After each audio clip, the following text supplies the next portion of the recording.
Hello everyone.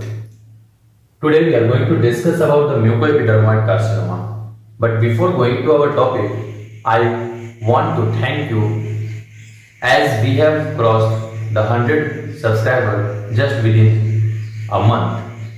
So thank you for subscribing us. Now come to our topic, mucoepidermoid carcinoma. Mucoepidermoid carcinoma क्या होता है? See, divide this term mucus epidermoid carcinoma means there are something that is mucus cells and the epidermoid cells. I will tell you what are they, and just for now remember कि ये mucus cell और epidermoid cell दोनों इसमें present होते हैं. ठीक है. अब the malignant epithelial tumor of salivary gland, it is clear.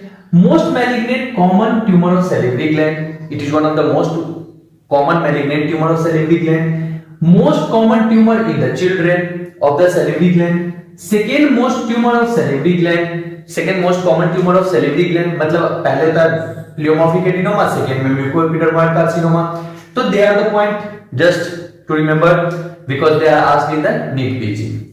Then the term was given by Stewart, Foot and Becker in the year 1945. ये भी इंपॉर्टेंट है बिकॉज ये भी पूछा जा सकता है. The 5% of all salivary gland neoplasm मतलब क्या है? सी प्रिविलेंस रेट जो होता है, चूंकि सैलिवरी ग्लैंड नियोप्लाज्म तो ऑलरेडी एक रेयर नियोप्लाज्म है, तो the prevalence rate of the salivary gland neoplasm in the mucoepidermoid carcinoma is 5%. Now the main point that I have to tell you that this mucoepidermoid carcinoma is made up of two cells, that is mucus containing cell, mucus cells, and the epidermoid cells. That epidermoid cells can be like a squamous cells. Okay, so this mucoepidermoid carcinoma, how the name has derived is that it is made up of mucus secreting cells and the epidermoid cells. So there are two types of cells are present. Now there can be columnar and ciliar cell which may be also present, but they are lesser in number. There is a prominent cystic growth seen in this tumor. एक prominent cystic growth देखने को मिलेगा इस tumour में जब growth morphology देखेंगे तो. This tumor represent, अब याद करो इंट्रोडक्शन पोर्शन में मैंने बताया था कि 29 to 34% ऑफ द जो सैलिवरी ग्लैंड मैलिग्नेंट ट्यूमर होते हैं they originate from the major and minor salivary gland. जो 29 to 34% ऑफ द ट्यूमर है which is from the salivary gland originate from the major and minor salivary gland. Okay, now come to the aetiology. Aetiology में आपको क्या याद रखना है कि it is therapeutic, कोई भी थेरापेटिक या आयोनाइजिंग रेडिएशन की वजह से हो सकता है, किसी भी तरीके के ट्रॉमा या इंजरी की वजह से हो सकता है, या फिर लिपोइडल इंस्टॉलेशन की वजह से होता है. जो लिपोइडल इंस्टॉलेशन होता है उसमें क्या होता है कि समटाइम ये एक्सिलरेटेड रिस्पांस देता है और इसकी वजह से ये ट्यूमर हो सकता है. Then there can be presence of any other foreign material, वही हाइपर सेंसिटिविटी रिएक्शन की वजह से हो सकता है.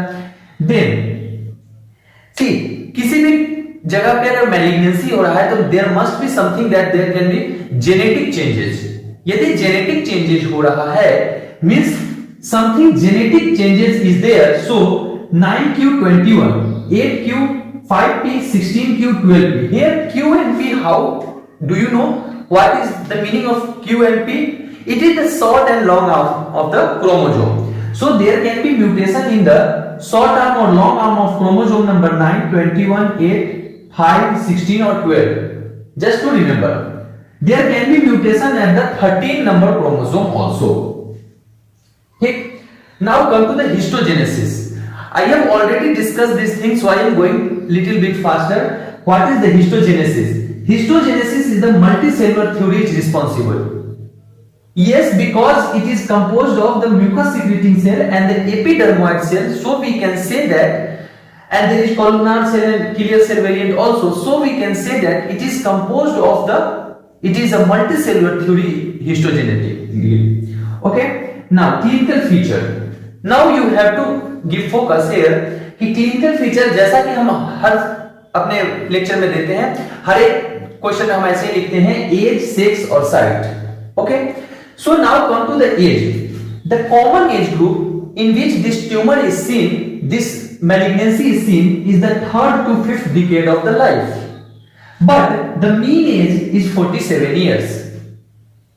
मतलब 47 साल के लोगों में सबसे ज्यादा देखने को मिला। मीन एज जो हमने निकाला 3rd to 5th decade of life के बीच में, तो मैंने देखा कि उसमें जो साइंटिस्ट होते हैं वो देखा है कि भाई 3rd to 5th decade life में तो है, लेकिन एज जो है 47 इयर्स में, mean average age. Okay, sex की बात करेंगे तो females are more commonly affected with the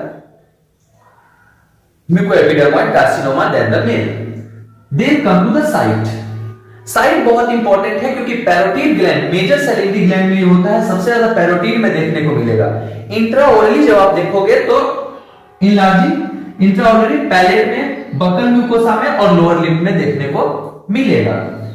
then एक बहुत इंपॉर्टेंट फीचर होता है जो हर एक ट्यूमर के बाद में हम एज, सेक्स, साइट और फिर फीचर बात करते हैं। तो फीचर्स की बात करते हैं तो low grade malignancy, okay, it is a low grade malignancy, slowly enlarging, धीरे धीरे with the time it enlarges and become a bigger lesion. Then it is painless, initially यह पेनलेस होता है, but when it is secondarily infected it become painful lesion. Okay, now low grade malignancy, it is of two types, low grade and the high grade. So low grade and the high grade, in the low grade and the high grade, you will see they are not completely encapsulated. Low grade के जो tumour होंगे, low grade के जो म्यूकोएपिडर्मोइड carcinoma होंगे, they may not be completely encapsulated. Okay, but they are slowly enlarging, same like the other mucoepidermoid carcinoma or the other tumors like Warthin's tumors. All the tumors slowly enlarges, so it will also slowly enlarge. Painless mass often has cyst contained with viscid mucoid material. There can be mucus-like material. Yes, the name itself tells there can be some mucus cell containing mucus-like material. So, in the low-grade mucoepidermoid carcinoma, you will find there is viscid or low-grade mucus-like material is seen. It can be mistaken as mucocele. Yes, in the mucocele, you will find. I will take this another lecture in the mucocele of the mucocele. That is, in the mucocele you will find there is a area like this in which some mucins are present. Okay, a area will be found in which mucins are present, so it can be taken like a mucocele. Means the differential diagnosis will be mucocele. But what is the difference? See, here you will find some epithelium layer, but in the mucocele there will be no epithelial layer. Mucocele is a non-neoplastic tumor of the salivary gland. Now the high grade. In the high grade, rapid growth will be seen. High grade है, सब कुछ high होगा। एक अपने दिमाग में बैठा लो कि जो हाई होगा वो सब कुछ उसका हाई होगा। तो हाई ग्रेड में क्या होगा? हाई ग्रोथ होगा, रैपिड ग्रोथ होगा, रैपिड इनलार्जमेंट देखने को मिलेगा। और उसमें क्या होगा? चूंकि अब सेकेंडरी इंफेक्शन जा चुका है, मतलब पेन होने का चांस ज्यादा है, तो देयर विल बी पेन।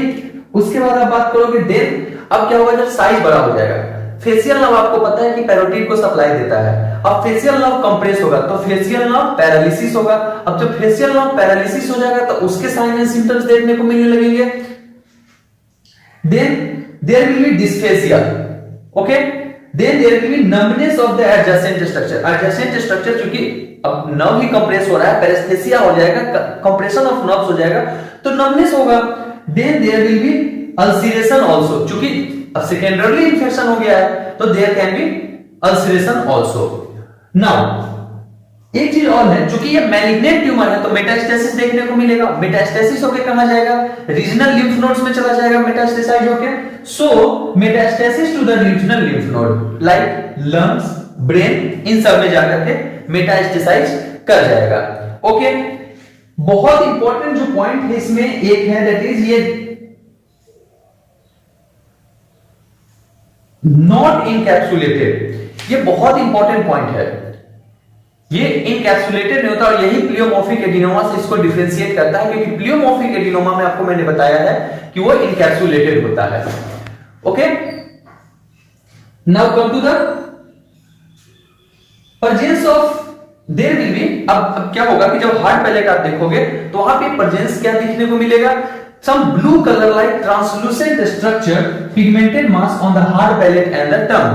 जब हार्ड पैलेट और टंग पे आप देखोगे तो there will be blue colour like translucent mass will be visible. Then patient will come, patient अब आएगा. अब पेशेंट आकर के आपको क्या बोलेगा, sir there is something like I am not able to open the mouth. अब ओपन माउथ नहीं होगा तो आप अब उसका हिस्ट्री लोगे, डायग्नोसिस करोगे और तब आप फाइंड आउट करोगे कि there is trismus of the muscle. Drainage from the ear can be seen. Drainage from the ear can be seen. उसके बाद आपको देखने को मिलेगा फेशियल ड्रेनेज. ये हाई ग्रेड में फेशियल ड्रेनेज ऑफ ईयर देखने को मिल सकता है. पैरालिसिस, फेशियल नर्व का पैरालिसिस देखने को मिलेगा. There will be drainage from the ear can be seen. There can be ulceration, जैसा कि मैंने आपको बता दिया. तो ये सब टोटल जो क्लिनिकल फीचर था ये देखने को मिलता है हमारे म्यूकोएपिडर्मॉइड कार्सिनोमा में. अब जो नेक्स्ट में मैं बात करूंगा आपसे, that is about the investigation, their differential diagnosis, their histopathological feature and how we give the stage to this mucoepidermoid carcinoma.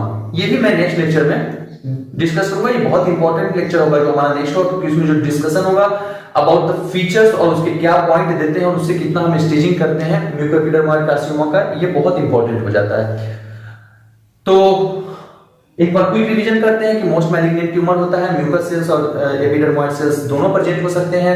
उसके बाद एस सेक्स साइट के बारे में बात कर लिया कि दैट इज फीमेल्स में ज्यादा देखने को मिलता है, जबकि वॉर्थिस ट्यूमर जो हमारा था वो मेल्स में ज्यादा देखने को मिलता था. उसके बाद इटियोलॉजी हमने देख लिया कि भाई आयोनाइजिंग रेडिएशन और लिपोइडल इंस्टॉलेशन, क्रोमोसोम में म्यूटेशन, पी और क्यू के बारे में आज आपको पता चल चुका है. उसके बाद मेटास्टेसिस देखने को मिला. दो ग्रेड हमने देखा, लो ग्रेड और हाई ग्रेड के बारे में हमने देख लिया कि लो ग्रेड में इनकैप्सुलेशन होता है, ये बहुत इंपॉर्टेंट फीचर है. हाई ग्रेड में फेशियल नर्व का पैरालिसिस हो सकता है, ट्रिस्मस ऑफ मसल्स देखने को मिल सकता है, ड्रेनेज फ्रॉम द ईयर देखने को मिल सकता है. तो so this was all about the mucoepidermoid carcinoma. Hope this video was helpful to you and as you have supported till now, please keep us supporting. Please do like, share and subscribe to our channel Ocean of Dentistry. Don't forget to press the bell icon for more such updates. Thank you. You can contact me. The links are given in the description box. And for the notes and different lecture or any suggestion, you are always welcome. And you can join our Telegram channel for the further notes of the different subject. Thank you. That's all.